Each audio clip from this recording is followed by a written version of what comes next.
Chapter 14, Farewells and Goodbyes. Tyrion was laughing and joking with his uncle when he noticed Jaime leaving with Ser Barristan. It struck him as odd until he overheard the older man mention Trant. What that fool was thinking was beyond him. Tyrion knew it wasn't Trant's idea to try to have Jon and Joy removed while they were breaking their fast. That could only be his sister's scheme. He smiled at the thought of Jon standing up to Trant, foolish as it might have been. But Jon was protecting his cousin, and Tyrion wouldn't have expected anything less from him. He wished he could have witnessed Jaime punch Trant, but he had heard the story, and it was spreading like wildfire. His brother had knocked Trant on his backside and had him removed from the rock. Tyrion had heard the tale with varying degrees of embellishment from more than one lord. "Where's Jaime going?" Jerian asked. "He and Ser Barristan are off to discuss something, uncle," Tyrion replied, hoping Jerian wouldn't pry further. "What?" his uncle pressed. "I heard Ser Barristan mention Trant," Tyrion said, bracing himself for the storm that was sure to follow. Jerian had nearly been talked out of gutting Trant when he first heard. Kingsguard or not, it wouldn't have made a difference. Tyrion recalled Joy's words about how Trant had raised his hand. The only reason the man was still alive was that Jon had warned him off and Jaime had arrived just moments later. If Trant had actually struck the girl, or Jon, for that matter, nothing anyone could have done or said would have saved the man's life. Jerian was rarely angry. In fact, he was perhaps the most easygoing man Tyrion had ever known. But as a father, especially a protective one, his temper could flare. That was why he had taken such a liking to Jon. Watching Jon with his daughter, seeing their interactions, was something even Tyrion couldn't help but smile at. He could only imagine how it felt for Jerian to witness it. "Trant will get his, I promise you that," Jerian said, and Tyrion felt a chill run down his spine. A chill ran down his spine. This was far worse than he had anticipated, and he almost felt sorry for Meryn Trant. "Jon's having fun," his uncle said, pointing to the back of the hall. Tyrion glanced over and saw that his uncle was right. Jon was with the Tyrells, all four of them seemingly enjoying themselves, laughing and joking. He could see the smile on his uncle's face as he watched them. Today had unfolded in a way Tyrion never expected. The duels had been the highlight of the tournament, just as his brother had hoped, and seeing Jon win filled him with pride for the boy. Tyrion watched as Jon and the Tyrell girl whispered together, then nodded to the two boys. There was a brief discussion, and the younger Tyrell, Loras, headed over to a couple of his guards while Jon approached Jors and Allers. Tyrion's attention flitted between the two groups, each discussing matters with their respective guards. Jon appeared more persuasive. After a moment, Jors and Allers smiled and nodded. Whatever they were planning, Loras didn't seem to have much luck. Just then, Tyrion noticed his sister making her way toward him. Within seconds, the guards seemed to comply with her request, following Marjorie and Loras back to their older brother. They joined Jon and his guards, speaking for a moment or two before leaving the hall. "Where are you going, Jon?" Tyrion wondered, then chuckled and turned back to his uncle. Olenna was enjoying the feast. This trip, though tiring, had proven very productive. The opportunities they had encountered would ensure their strength for a long time to come. Lord Arryn, though a dull man, was not slow-witted, and Olenna had relished their conversation. After Mace had shared the terms he offered for the loan, she felt no need to renegotiate. Her son had actually done an admirable job during this tournament, and barring any unforeseen complications. In her conversation with Jaime Lannister, Olenna realized she had barely been involved in any direct dealings. Jaime was a puzzle, to say the least.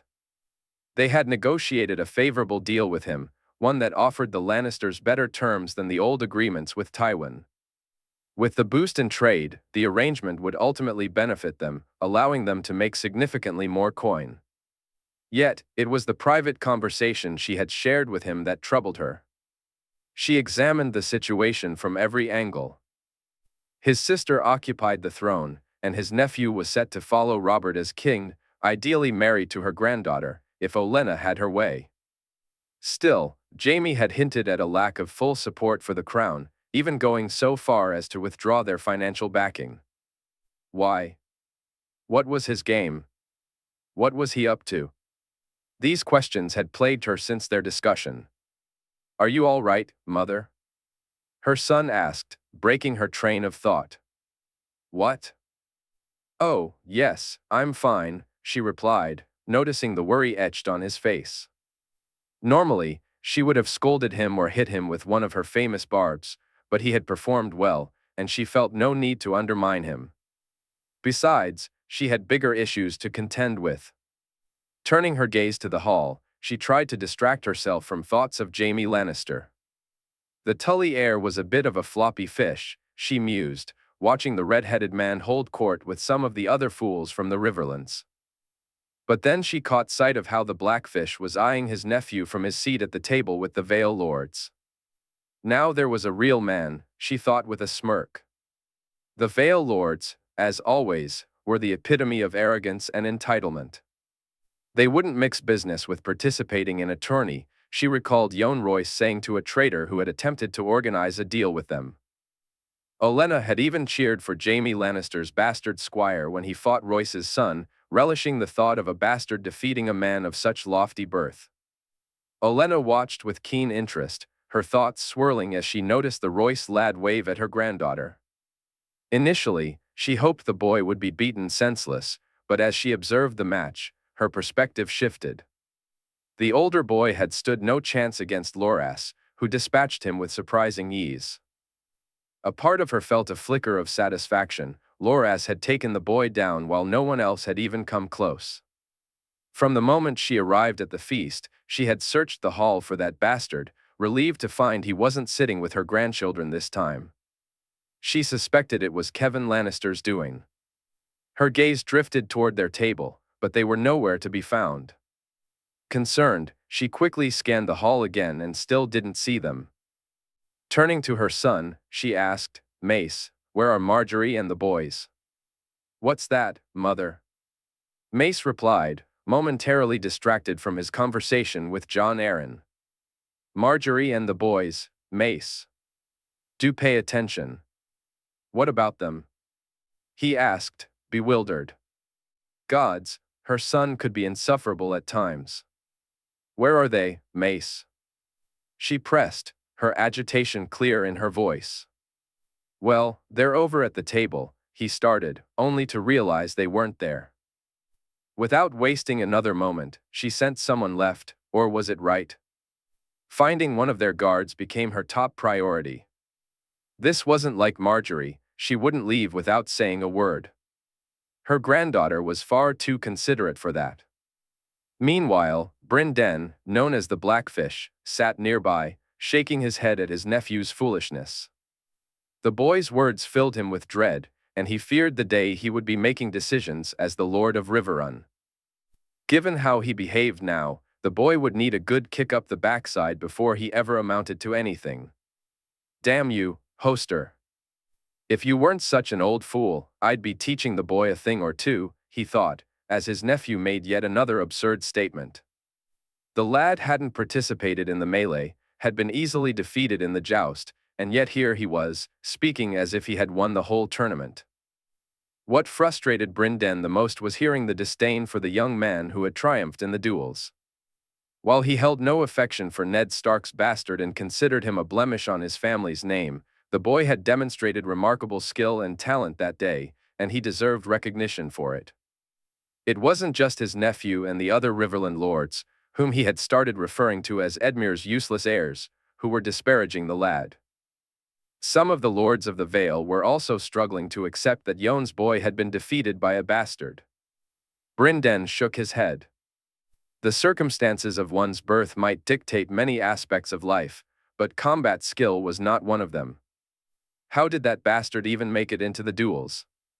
One lord grumbled. "He's Jaime Lannister's squire," another replied. "But he's a bastard."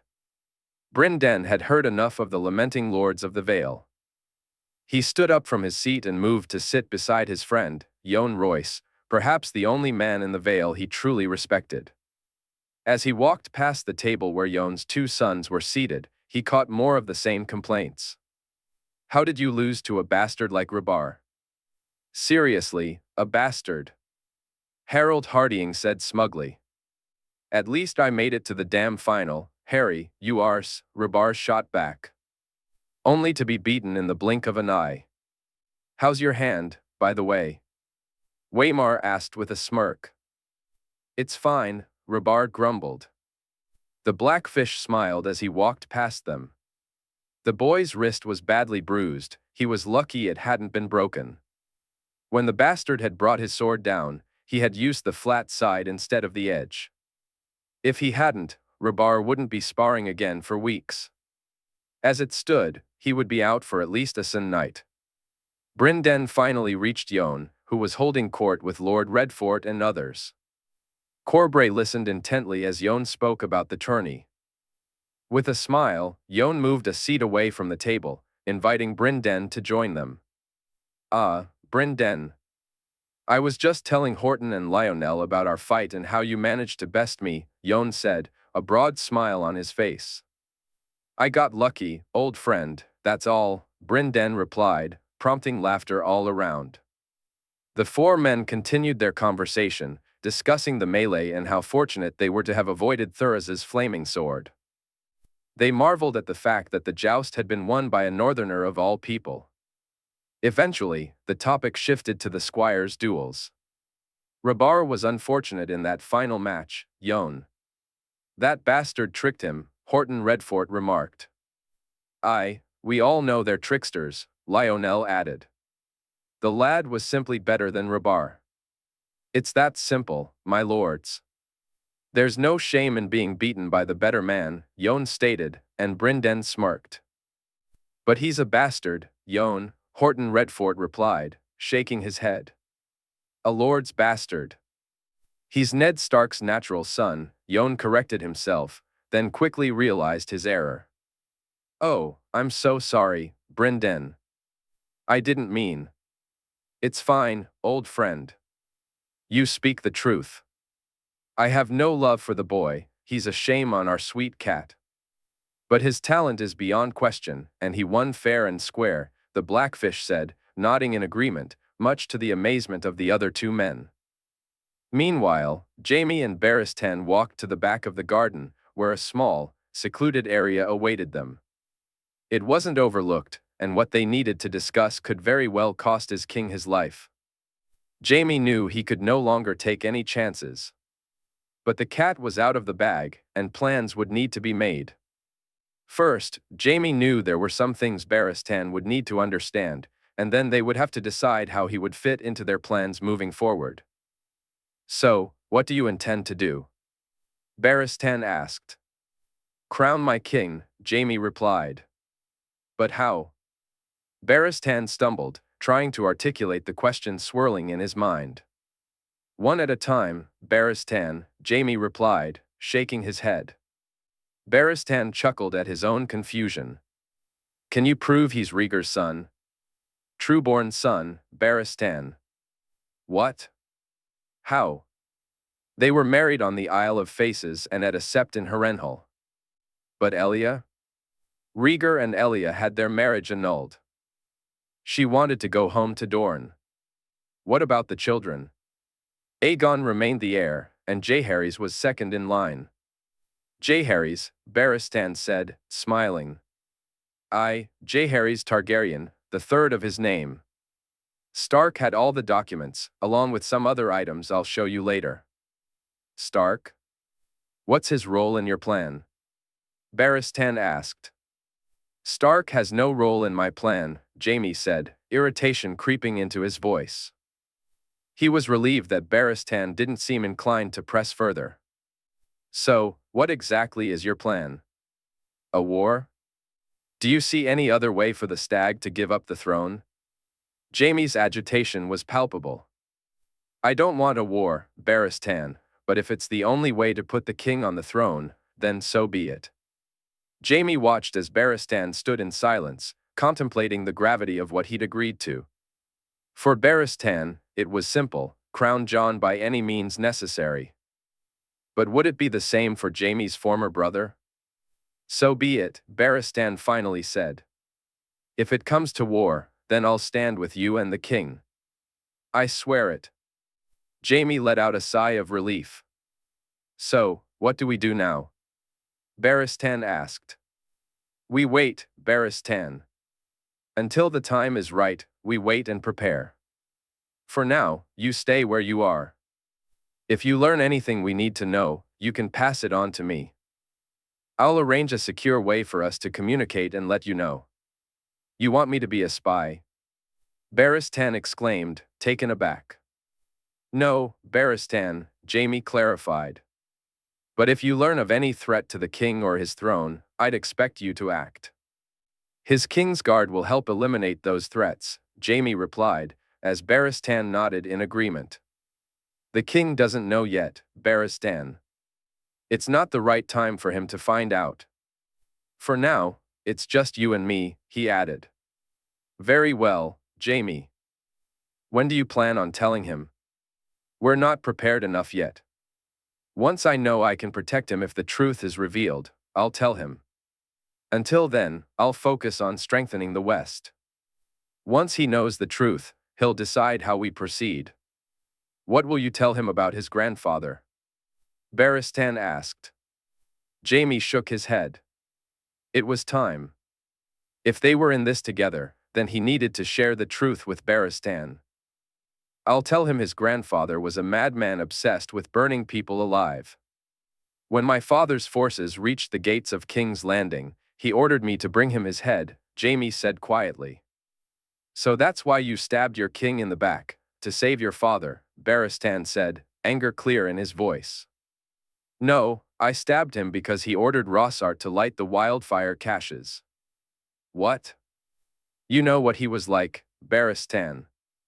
His obsession with fire, how it excited him. You and I, to our shame, stood outside those chambers while he raped the queen after burning someone alive. We stayed true to our oaths and allowed a mad king to do as he pleased. I asked Jonathan once, weren't we supposed to protect her? Do you want to know what he told me? Yes, Jaime, but not from him. How was that right, Barristan? How was it right for us to let that monster hurt his wife, our queen, and still claim we were good and true knights? Jaime's voice shook, tears beginning to well in his eyes. That day in the throne room, when he gave the order, I knew what I had to do. So I went after the pyromancers and stopped them. When I returned and he realized what I'd done, he stepped down from the throne and said, I am a dragon, and I will have my fire. Burn them all. What choice did I have? Did I have Barristan? What was I supposed to do? I was just a boy of 16, and I was the only one who could stop him. What else could I do? Jaime said, his voice thick with anger. Barristan stood there in shock.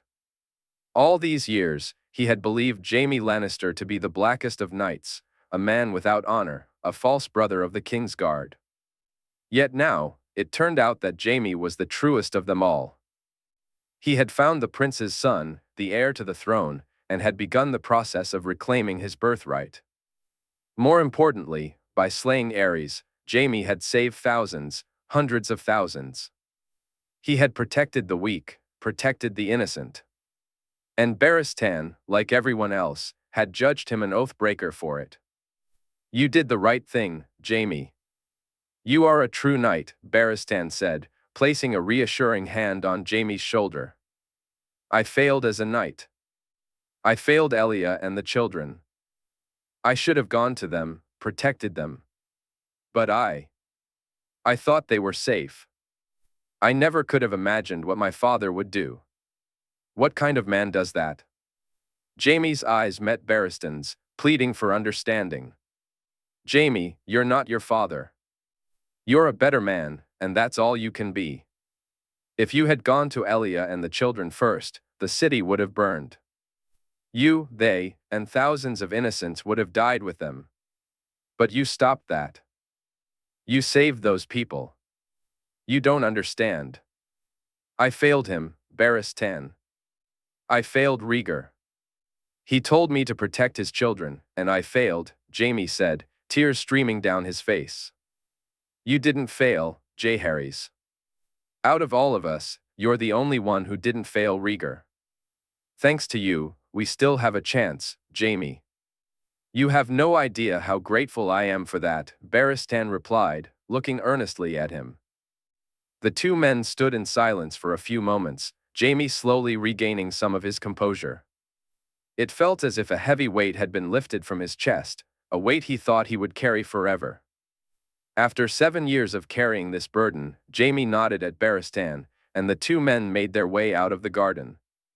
A wave of relief washed over Jaime, knowing his king now had two loyal men by his side.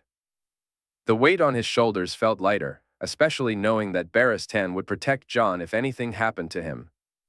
Although they hadn't yet made any contingency plans, the mere thought of having someone like Barristan looking out for the king gave him confidence. They could do this. They would do this.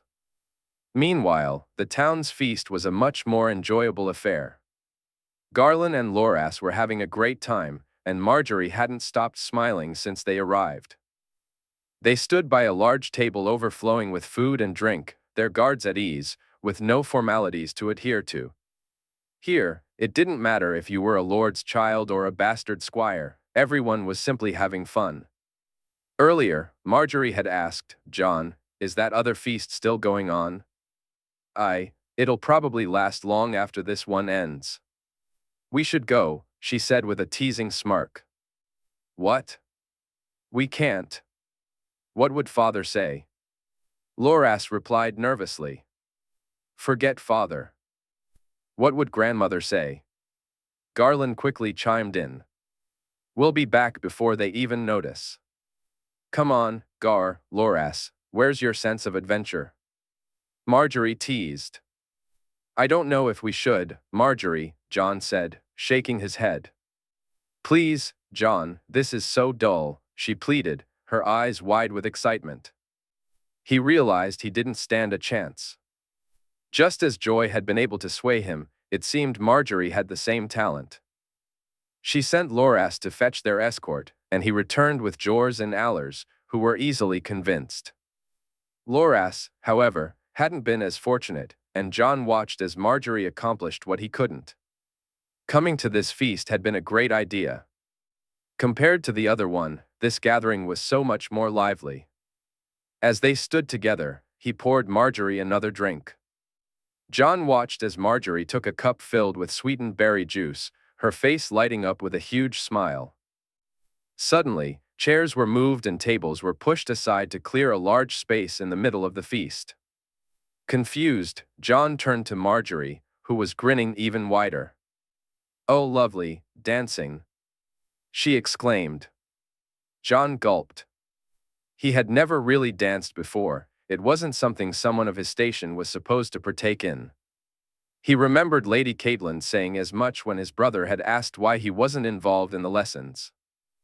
As he observed the festivities, a blonde girl approached Garland and asked him to dance.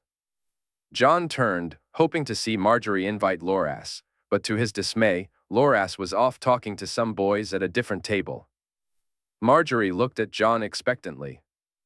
I haven't really done this before, but would you like to dance, Margaery? He stammered. I'd be delighted, Jon. Don't worry, you'll be fine. Just follow my movements. Think of it like a duel, she said, a lopsided grin on her face. They stepped into the clearing, and Jon glanced around, trying to mimic how others placed their hands on each other. He moved closer, but his hand slipped, causing him to lose his balance. As he corrected himself, his head accidentally bumped against Margaery's, prompting a small grunt from her. Embarrassed, he turned to walk away, but she grabbed his hand and smiled reassuringly. As the music began, Jon attempted to follow along, though his movements were awkward, eliciting a snicker from a boy behind him. Margaery shot a scowl at the boy, halting his laughter, then turned back to Jon with a warm smile. They began to move to the music, this time finding their rhythm much more easily. "See? I told you you'd be fine," Marjorie said, her smile beaming at him. "I'm just lucky you're so good," Jon replied. "You are, aren't you?" Marjorie teased, and they both burst into laughter as they continued to dance. As they danced together, Jon found the moves becoming easier with each step. By the time they finished their third dance, Marjorie's smile was radiant, and he realized he was enjoying himself too. However, it was time to call it a night. They needed to return to the main feast, already at risk of being missed. "Did you have fun?" Jon asked as they walked over to Garland and Loras. "Very much so. Thank you for dancing with me, good sir," Marjorie replied with a giggle. "It was my pleasure, my lady," Jon said with a bow, and they both laughed. They didn't linger after that. Once they reached Garland and Loras, the four of them made their way back to the hall, where the other feast was still in full swing. As they approached, Jon spotted Jaime and Ser Barristan coming toward them. "Jon, my lords, Lady Marjorie," Jaime greeted with a nod.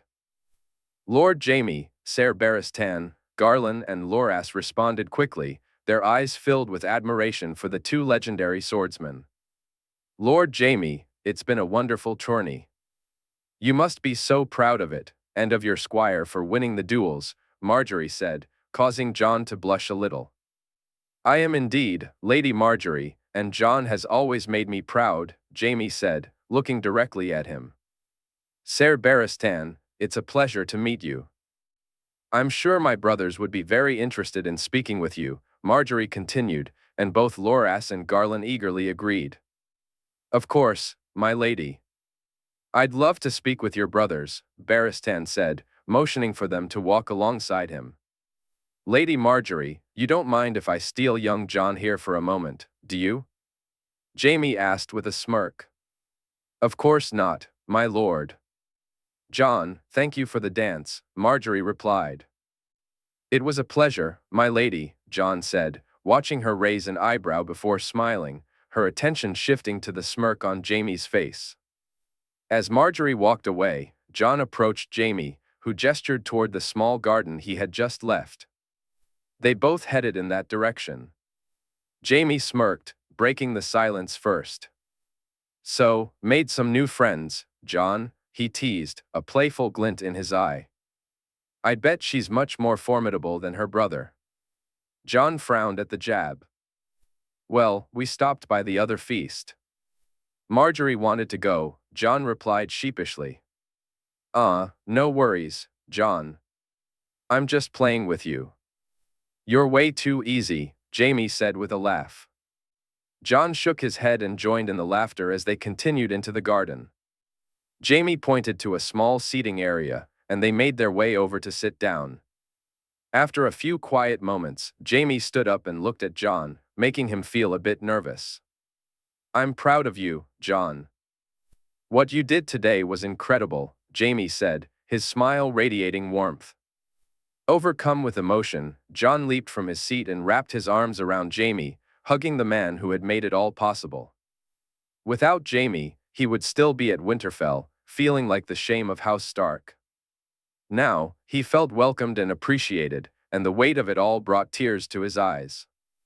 2 days later, Jaime stood at the front of the castle, preparing to say farewell to the king and queen. He felt a sense of relief at their departure. Robert had been his usual self, and while that had annoyed Jaime, especially since he wore a crown that didn't belong to him, he had managed to avoid causing Jaime too many headaches. The same couldn't be said for Cersei. After he had thrown her from his bed, she had not tried to seduce him again, but the looks she gave him ranged from hate to lust, and he knew their issues were far from resolved. As the king approached, Jaime signaled for everyone to kneel. Robert waved him up, and as Jaime stood, he caught Cersei's gaze. He maintained a neutral expression, resisting the urge to frown at her. "Your Majesty," he said, ready to continue the formalities. "Grace," he said, bowing his head. "Lord Jaime, you did your father proud. It was an incredible tourney, a fitting send-off." I look forward to seeing you in King's Landing soon, my lord. Jaime almost grimaced at the insincerity in Robert's voice. Jon Arryn must have coached him this morning, he thought. Thank you, Your Grace. Brother, it's been a pleasure, Cersei said, smiling at him. Indeed, my queen, he replied, eyeing her suspiciously. Lord Jaime, I thank you for your hospitality, Jon Arryn said stiffly. Their graces and you, Lord Hand, are always welcome at Casterly Rock. Jaime watched from the corner of his eye as the king and queen made their way down the line, catching his sister's grimace as she stood before Tyrion. Her stilted way of saying Tyrion's name left no doubt about her true feelings. He held his breath as Robert approached Jon. Ah, there he is, the star of the tourney. I hope you'll come defend your crown at the next tourney in King's Landing, young Snow. I plan to have a duel, and I want the champion to take part. So, what do you say, lad? Will you come fight in front of your king once more? Robert said, a huge smile on his face. Your Grace, I'd be honored, Jon replied quietly. That's the spirit, lad. Perhaps we can even get your father to come, eh? He'd be proud to see you fight. I know I was, you showed them all. Good lad. Robert slapped Jon's shoulder with enough force that even Jaime winced, though Jon just smiled and nodded at the king. Your Grace. Jaime watched as Jon greeted the queen respectfully, while Robert made his way to his horse. Jon Snow, you've made quite an impression, young man. I see a bright future ahead of you, Cersei said sweetly, her smile beaming at Jon. Jaime nearly had a seizure until Jaime noticed Cersei's smile shift as she glanced at him, morphing into something far more devious and malicious. A surge of anger rose within him. He felt as if he could choke the life out of her as she turned back to Jon. A bright future indeed, she said, then walked toward her carriage, leaving Jon shaking his head in confusion. Young Jon, it's been a pleasure to meet you. When I next speak with your father, I shall tell him what a credit you are to your family, Jon Arryn remarked, his smile genuine. Thank you, my lord. It's been an honor to meet the man who fostered my father, Jon replied, smiling at the blue-eyed falcon lord. Jaime smiled too, as Ser Barristan nodded from his horse. Jaime had shown him the heirlooms that House Stark had held onto for the king, and the older man had been as stunned and awed as Jaime had been when he first held Dark Sister. He had read the letters and seen the proof, and any doubt in his loyalty to Jon had vanished after last night. Finally, the signal was given, and the king's procession began to move out. Jaime wasn't the only one relieved to see them go. The sense of relief that washed over the castle was almost palpable. Most of the other lords had already departed, leaving only the Tullys and the Tyrells among the major houses that he still needed to see off.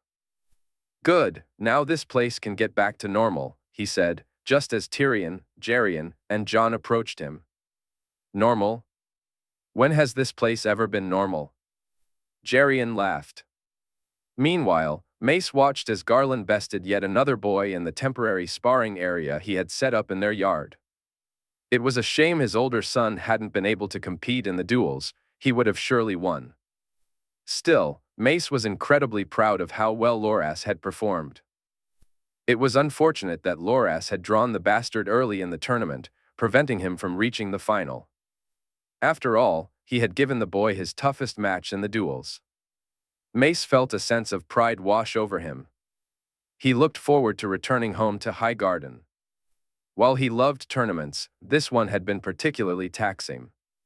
He had spent too much time making deals and holding meetings, far from how he preferred to enjoy a tournament. Yet, he knew that his arrangement with Lord Arryn likely wouldn't have materialized if he had chosen to simply relax. His mother had been unusually friendly since then, which pleased him. Last night had given him quite a scare when his children worried him with their antics, but relief flooded him when he saw them enter the hall alongside Ser Barristan. Watching his beautiful Rose stroll confidently next to Ser Barristan only strengthened his determination for her to become the queen she was destined to be. When his mother reprimanded the children, Mace considered stepping in but decided it was best to let her handle it. After all, that was a woman's work. "Good show, Garland," he shouted as his son won another round. He turned to see Marjorie and her friends watching with keen interest and smiled. But then, he noticed the bastard and his guards entering the yard. Confusion washed over him. What were they doing here? Just as he was about to approach them and ask them to leave, he saw Loras rush over to shake the bastard's hand. "You made it." "We thought you might not," Loras exclaimed with a grin. "I promised, didn't I?" the dark-haired boy replied. "Garland's been so eager to fight you, Jon. I've never seen him this excited." Mace watched as his son and Jon made their way to Garland, who wore a determined expression. The two boys shook hands before Garland led Jon to where the sparring swords were kept. Mace raised an eyebrow, intrigued. Were they actually going to fight? This should be fun, he thought as he nodded to a servant to bring him some wine. "What's going on, Mace?" Allery asked as she and his mother finally stepped outside. "Garland and the bastard who won the duels are about to spar," he replied, excitement bubbling within him. "Oh, isn't that fun?" "The young lad is quite talented," Allery said, her smile brightening at the thought of watching her son face a worthy opponent. "His name is Jon, Mama," Marjorie chimed in as she joined them. "What's that, dear?" Allery asked, turning her attention to her daughter. "His name is Jon." "He's our friend," Marjorie replied, a hint of annoyance creeping into her voice, much to Mace's surprise. "Your friend?" Allery inquired. "Yes, he's our friend, mine, Loras's, and Garland's. He's been so kind to us all, telling us about Lannisport, where to shop, who to trust. He's been nothing but pleasant," Marjorie defended, and Mace felt a swell of pride as he listened to her stand up for the boy, despite Jon's status. He knew he'd have to talk to her later about that, but for now, he enjoyed the moment. As everyone settled down, the boys returned, and a thrill of anticipation bubbled in Mace's chest as he watched Garland and Jon face off. The two boys moved with impressive speed, their swords clashing in a flurry of strikes. Neither managed to land a clear hit for several minutes, but soon Garland began to gain the upper hand. His parries and ripostes were sharper than Jon's. They backed off momentarily, preparing for another round. This time, it seemed Jon was getting the advantage until Garland spun around and caught him completely by surprise. The force of Garland's swing nearly made Jon drop his sword. In a quick move, Garland seized Jon's arm, forcing him to lose his grip on the weapon. Mace watched proudly as Garland pointed his sword at Jon's throat, and he heard Jon yield. Garland smiled and extended his hand for a shake. Mace couldn't help but feel a measure of respect for Jon. He was a good loser. Garland was an excellent swordsman, and for Jon to have faced him was no small feat. As he reached for his glass, Mace savored the moment, feeling the warmth of pride for his children and the camaraderie they shared. He smiled proudly at his wife, unaware of the small, lopsided grin on his daughter's face. Jon broke his fast with Joy sitting beside him, both eagerly anticipating Jaime's call to begin their journey to Lannisport, each for their own reasons. Joy adored the carriage ride. She loved looking out the window and pointing out interesting sights while Jon and Jerian played along with her. For Jon, this journey was bittersweet. He wanted to say his goodbyes to the Tyrells. Though sad to see them leave, he was determined not to miss the chance to bid them farewell. He noticed Jerian entering the hall and greeted him with a smile. "You two ready then?" Jerian asked. "Aye, we are." "Right, Joy?" "Ready, Jon." Joy chimed in. "Off on an adventure, Joy," Jon said, leaning down to meet her gaze. "Winter, winter," she exclaimed excitedly. Jerian held his arms out. "Come to Papa, Princess." Joy ran to him, and he scooped her up, spinning her around, which made her giggle with delight. They made their way to the yard, where Jon and Joy climbed into the carriage. Jaime took his horse this time since Jon was joining them. Once settled, Jon pulled down the blind and held on to Joy as she moved to the window. "Are you going to say goodbye to Marjorie, Joy?" he asked playfully. "Bye-bye, RG." Joy responded, making him laugh. The journey to Lannisport seemed to pass in no time at all. The carriage ride was filled with Joy gazing out the window and calling out to the horses, while Jon tried to keep his heart from racing each time she reached for the door handle. "No, Joy, the door is bad," he said firmly but gently. "Here, look at the horsey, Joy. Horsey's pretty. Say hello to the pretty horsey," he suggested, trying to distract her. "Horsey, pretty horsey. Lolo horsey." Joy sang, her voice light and cheerful, and Jon felt his heartbeat steady in relief. When they finally arrived, the Tyrells were already in the process of leaving, and Jon heaved a sigh. Jon let out a sigh of relief. They had made it. He and Joy climbed out of the carriage, and he took her hand as they set off in search of Marjorie and her brothers. Meanwhile, Jaime, Tyrion, and Geryon stood nearby, ready to bid farewell to Joy's parents and grandmother. Before long, Jon spotted all three Tyrell siblings making their way to the waiting wheelhouse and horses. "Marjorie," he called out, a smile breaking across his face as he approached. "I'm so glad you made it." Marjorie replied, her own smile brightening at the sight of him and Joy. "I said I would. Besides, Joy wanted to say goodbye, didn't you, Joy?" He turned to the little girl. "Say goodbye to Marjorie, Joy." "Bye-bye, RG." Joy exclaimed, her innocent enthusiasm making Marjorie beam. "Goodbye, Joy."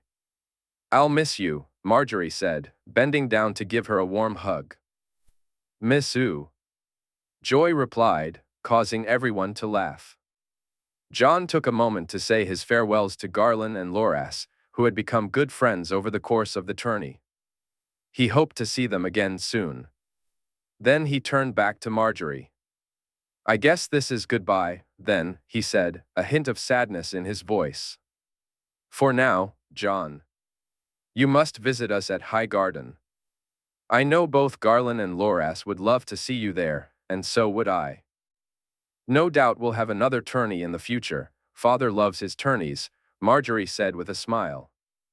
"Besides, we both want rematches." Garland chimed in, nodding in agreement. Jon shook both their hands, and Loras pulled him into a hug. Marjorie followed suit, wrapping her arms around him as well. Joy stretched out her arms, eager for a hug of her own, and Marjorie was quick to oblige. As they walked away from the building, they exchanged more goodbyes. Jon watched as the boys mounted their horses, while Marjorie climbed into the wheelhouse, where her mother and grandmother were already waiting. Turning back toward Jaime and Geryon, who were animatedly discussing something that clearly amused them, Jon wondered where Tyrion had wandered off to. He noticed Jon walking towards him. As the group made their way out of the courtyard, he smiled when Marjorie's head popped out of the wheelhouse window, waving at him and Joy. They both returned the gesture. A week later, Jaime reflected on how quickly things had returned to routine at the Rock. With everyone gone, he and Jon resumed their early morning and mid-evening sparring sessions. Jon seemed even more determined than before, frequently asking Jaime for pointers on how to improve. The loss to the older Tyrell had clearly bothered him, and Jaime couldn't help but admire Jon's resolve to ensure it didn't happen again. Jaime tried to explain that the boy was older and more experienced, and that he hadn't used the same thin sword he had in their final match. But Jon insisted that the boy was better, and if he wanted to beat him, it was up to him to improve. So Jaime began training him with various lessons to further enhance his strength and speed. As he sat there breaking his fast after a particularly strenuous sparring session, he wondered if he was pushing Jon too hard. Every time he eased up on the intensity, Jon insisted he work him harder, so he complied. Now, though, he watched as the determined young man he had been training faded away, replaced by the young boy he knew. Jon was sitting there, eating and playing with Joy, or playing and eating, depending on how you viewed their version of breakfast. His uncle and Tyrion alternated between their own meals and watching Joy wrap Jon further around her finger. Instead of eating from her own plate, Joy had been trying to take food from Jon's. So intent was she on this mission that Jon eventually moved some of his food aside to make room for her to eat. Jaime chuckled as Jon took a quick sip from his cup, while Jairion and Tyrion erupted in laughter as Joy reached for a drink, too. Jon grimaced at the sight, but soon joined in the laughter, wondering if this was a battle Jon knew he would lose. "No, Joy, yucky," he said, trying to set the cup down on the table, a grimace clear on his face. "Me dwink, Jon," Joy replied, her small hand grabbing the cup and pulling it toward her, causing it to spill all over Jon's tunic. Laughter erupted around the table as Jon's grimace deepened. "Boo-boo, Jon," Joy said softly, and Jon forced a smile in response.